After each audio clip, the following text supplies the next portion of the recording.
I wanted to make a video today about Halloween, and I wanted to talk about why I don't celebrate Halloween. I brought this up last year. I did a ghost video at this time. I did it at this time of year because that's when most people associate, they think of ghosts and things like that at Halloween time. And that's why I did it then. But I'm thinking of possibly making this a regular kind of feature that I do about ghosts and paranormal activity that I experience in my home mostly.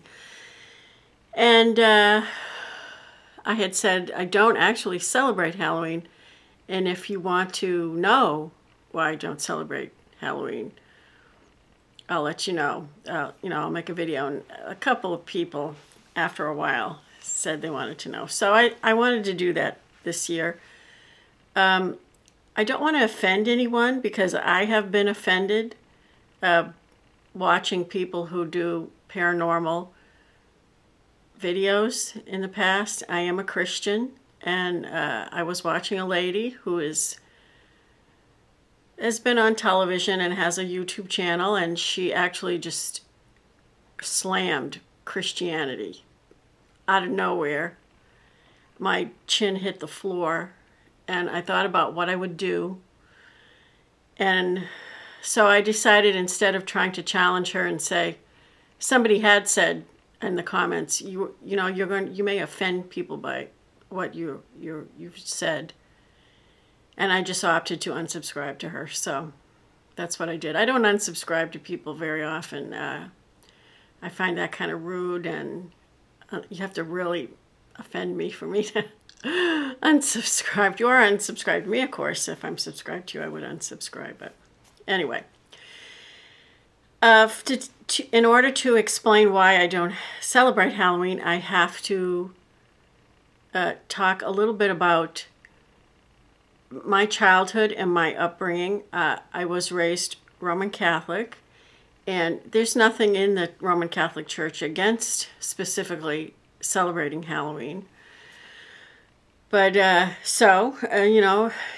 was actually raised in a rather dysfunctional family. I won't go into that in detail, but the religion was something you did on Sunday, and it wasn't really something you talked about throughout the year. And everyone trick-or-treated and celebrated Halloween. And so when I was a child, I would trick-or-treat, and I have much older sisters, so usually they would take me. One of the two sisters that I grew up with that lived in the home when I was growing up would take me trick-or-treating, and we would be told by my parents to only go to people we knew, because there were a lot of incidences back then. I don't think there are as much now, but still you do have to be careful. There were incidences of people poisoning candy or putting razor blades in apples and things like that. So if we went to someone and they gave us homemade, a popular thing was those popcorn balls, you would just throw those in the trash because you weren't to take anything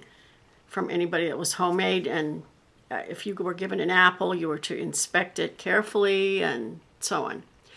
So we did that. I did that growing up. And then I have to say that I did, when I was a young girl, I did have a Ouija board, and I did play with that a little bit with my nieces mostly.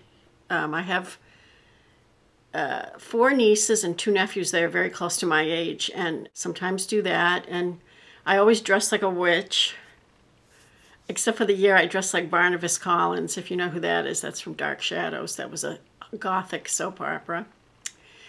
And so I did these things, as a child. And then when I got a little older, when I was about 18 or 19, or about the time that I married my first husband, I was just 20. It's probably more about that time.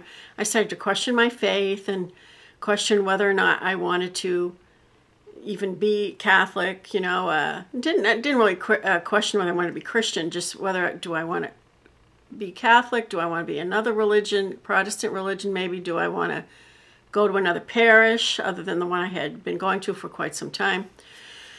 So time went on, and I had all these questions, and I started getting into things I shouldn't have been getting into. specifically more into the Ouija board, into psychic readings, into, now I'm not talking about psychics that, and I think this is harmless, psychics that say your loved one is near you, they say don't worry about it, don't blame yourself for their death, they're fine, don't have a grudge, don't be upset, that kind of thing. I'm not talking about that. I think that's okay because that has nothing to do with the future, and that's giving comfort to someone maybe who's lost someone. I'm talking about people who they claim to read into the future, and they're going to tell you your future and what's going to happen to you. So I did everything from a sidewalk psychic to one of my sisters was also into this, and she had a what we called it a psychic party, but it was a guy who did astrology, but he was also a little psychic, and he'd tell you things. And so dabbling, I consider this all dabbling in the occult. I had bought tarot cards, and I never really learned how to do them, but interested in anything to do with the occult, really, you know. Now, again, I don't want to, if you're into, tarot cards and you think that's okay and you do that, I don't want to offend you. I don't want to offend anybody, but, well, as the story goes on, you'll see everything that happened. Now, at that time, we talked about, my sister and her husband at the time and my husband at the time, we all talked about having a seance, but we never did have a seance. But we talked about doing that, and she claimed, and I believe she's a little psychic. And so time went on, and I saw an ad in the newspaper, in the local Nashua Telegraph, which, as we used to call it, I think they call it The Telegraph now, but because it encompasses all surrounding towns also. But The Telegraph, the Nashua Telegraph, I saw an ad for Lorraine and Ed Warren, occult. He's a demonologist, she's a clairvoyant. They will be speaking at the Palace Theater in Manchester, New Hampshire on a certain date in October, a certain date and time. You can buy tickets.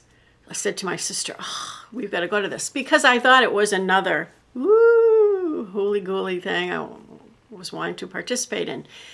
And she said, no, I can't because it's my class reunion day, the very same day. So I got 2 tickets for myself and my husband at the time, my first husband, and we went. And boy, did they knock my socks off. Ed Warren, God rest his soul, he was just one of the best people that ever walked the face of this earth. And these two, and as I'm talking about Ed Warren, my printer goes on. Okay.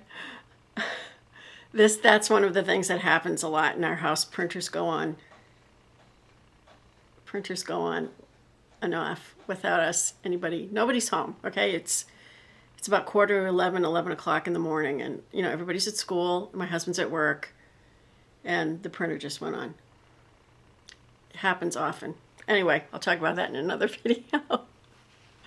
But anyway, so Ed said, they showed pictures, they talked about the diabolical influence, they talked about how you shouldn't do these things. When you're playing with a Ouija board or tarot cards, you're opening up a door, and you're actually asking Satan for a favor. And when you ask Satan for a favor, he expects one in return. So at that point, we came out of that program. It was, I don't know, probably 2 hours. They have videos. They didn't have videos. They had slides and audio, and they would play. They've been helping people who have demonic possession. I could go on. You can look. They have a YouTube channel. They have a website. You should look. Ed is deceased. Lorraine, they have an occult museum in their home. People have given them objects that have some kind of occult power to them, and they keep them safe so they don't cause anyone harm in their home. And you can go and you can go see that museum and have a tour of her house. She's doing that mostly. She used to have a Halloween dinner, but she mostly just talked about her her work. Well, at that point, after I saw that lecture in Manchester, New Hampshire in the early 1980s, I started to change my life around. I stopped doing Ouija boards, and we had some weird things that were happening to us. Timers flipped upside down out of nowhere. We didn't know why. I would hear women screaming. I don't know if I made my video, if I talked about this last year, but when I would blow dry my hair, I would hear women screaming. Like, not happy screaming, not, oh, happy like that, like terror screaming when I blow dry. Every time I blow dry and I used, the 80s, that was the hairdo, and I worked, so I had to blow dry and curl every day, and I would hear women screaming. I don't hear women screaming anymore.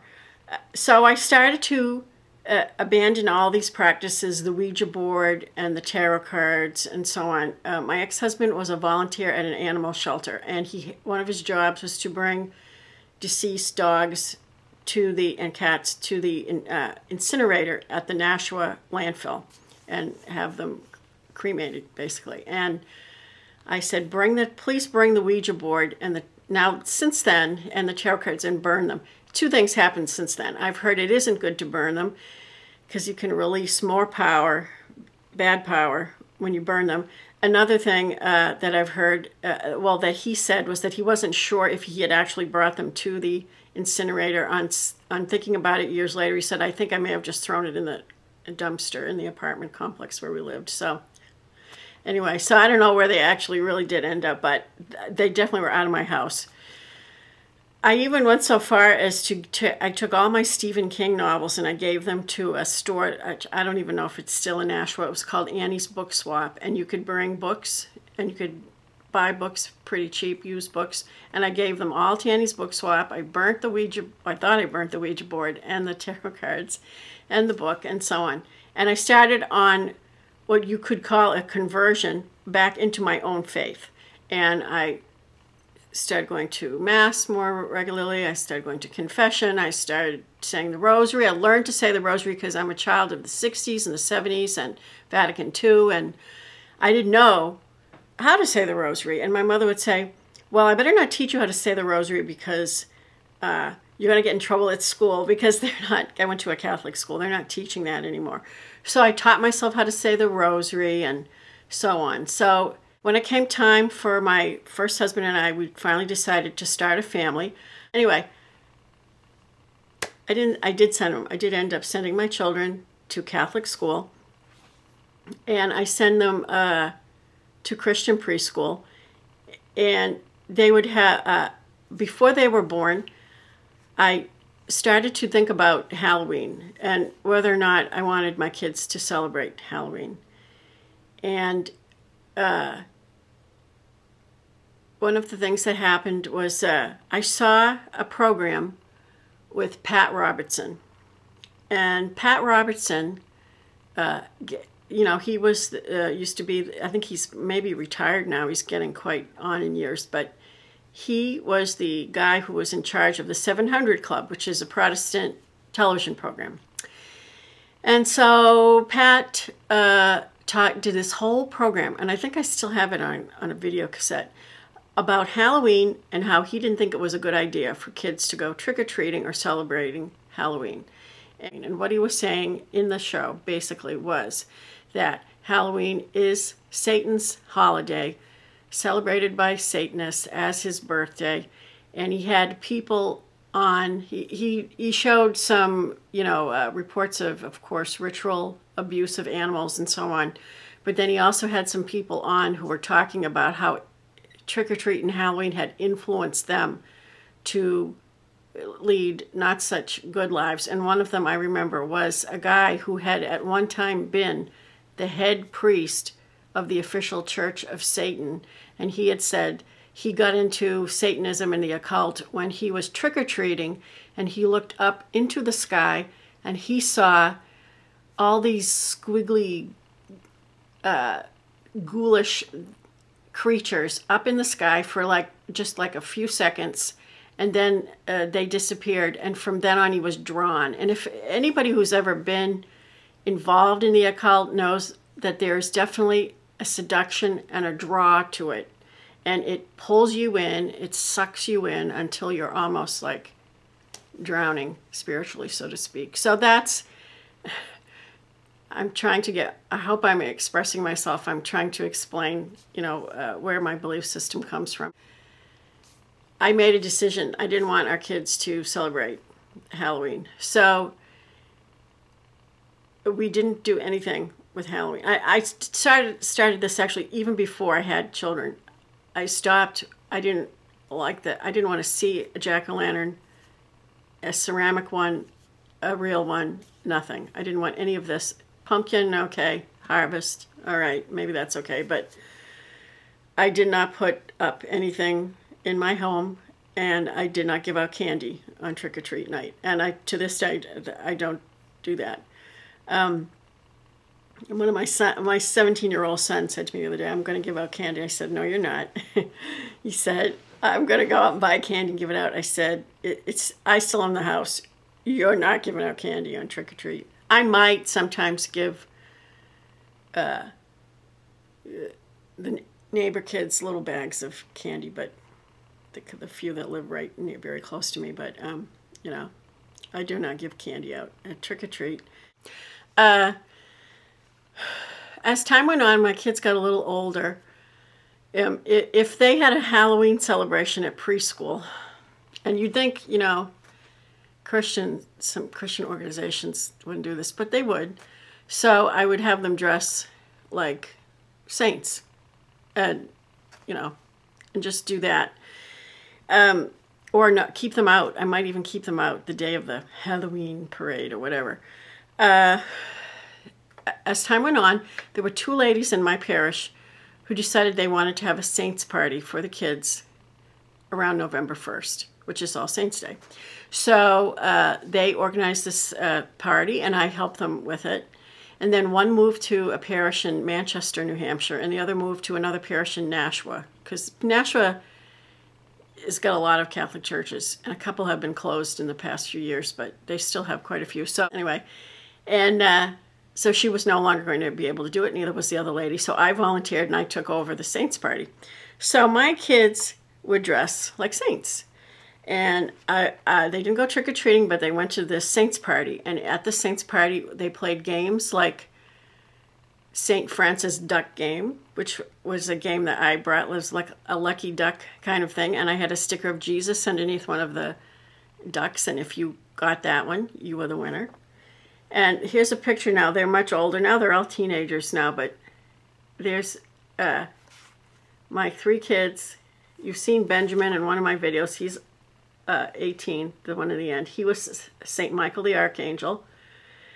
And then this child was dressed like Noah's Ark. And, of course, the other boy, you should recognize that he was Jesus. I won't say their names because they're under 18. But they're certainly not that young anymore. They're, like I said, the other two are 15 and 17 now. And the three boys, I can't find a picture of the three boys together. Eventually, maybe I will. But the three boys were the three wise men one year. And there they are. There's my daughter. She was a little baby. She did get to participate a little bit. She was when she got a little older, she dressed like Saint Therese, the French Saint Therese. And when my sons were making their confirmation, my older two sons, one of their community service activities was we had a little saints party in the house for kids in the neighborhood who went to our parish. So we did that. So this was something I did instead. And trick-or-treat night, they never went out. They did get a certain amount of persecution, so to speak, but aren't we all persecuted as Christians? Yeah, I guess we are. That's the idea, right? From school, but I would say don't tell the kids that you don't go trick-or-treating. But my oldest would always, he had to blah, blah, tell, and so they'd pick on him sometimes. But I did, finally, when we moved to Pennsylvania, and I finally had to take them for various reasons, I had to take them out of Catholic school and put them in public school. Then I finally broke down, and I allowed the younger two. The oldest, they went trick-or-treating with their friends. And then the younger two I allowed to go. And I kind of regret that in a way, but I got to the point where I just got worn down. I had also a lot of other personal problems that came up in my life. You know, I had to divorce. I really had to divorce my first husband, and it's not like it wasn't an option. And I remarried, and I moved here to Pennsylvania, and I had so many other things to deal with. I let that one slide, and I allowed them to go. And finally, they're almost all too old. My daughter has gone with a certain friend every year, and she's going to go with her again this year, and that'll be it. But I just assume buy some candy and give them the candy, to be honest with you. So that is why I don't celebrate Halloween. I felt that it was offensive to God, that it is thought in certain circles to be Satan's birthday, and I didn't want my kids to really have anything to do with it. And to this day, I don't actually, I don't do anything. I don't put up anything. I don't do anything with Halloween. Now, my interest in the paranormal is on the light side, not on the dark side. And I think maybe some people are going to watch this. They may unsubscribe to me because they don't understand that. But I certainly believe in life after death. I certainly believe that some people don't go wherever they're supposed to go for whatever reason, and they remain here.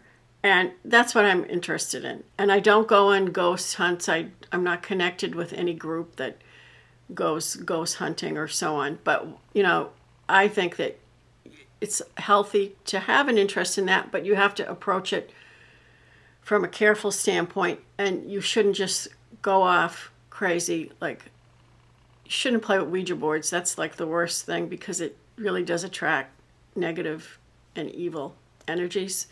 So you might have a ghost, and then you might have a ghost in your house, and then you play with the Ouija board, and you have something else comes in that's not so nice. So, but that's basically why I don't celebrate Halloween, but I am interested in the paranormal. Okay. Because sometimes people need help going over to the other side, and that's nothing wrong with doing that. Okay, I hope I didn't offend anybody. I didn't mean to if I did. Let me know if I did. But hopefully you'll understand that I have talked a little bit about it. I don't want this to be a religion channel by any means, but I am a Christian, and you know, that's that's where my belief system lies. Anyway, thanks for watching, and I hope you have a good day.